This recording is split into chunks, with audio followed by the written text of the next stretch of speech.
দেখো রান্না টান্না কমপ্লিট। এই থালাতে ভাত বেড়ে নিচ্ছি।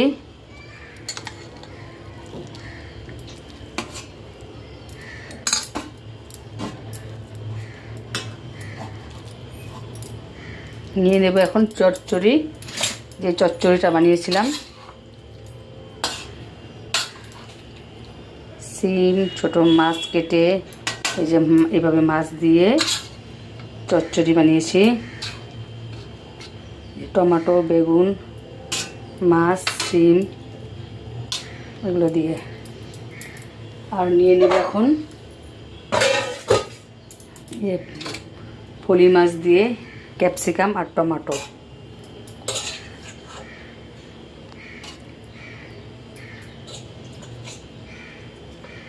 আর পেঁয়াজ টিয়াজ দিয়ে করেছিলাম সস দিয়ে।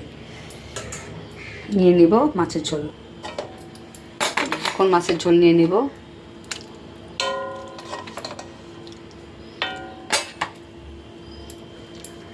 এই একটা মিনি মাছ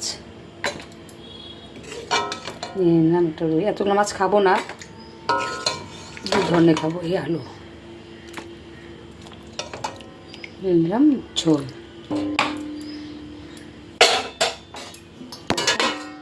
শুরু করব। সব কিছু রেডি ভাতের সাথে।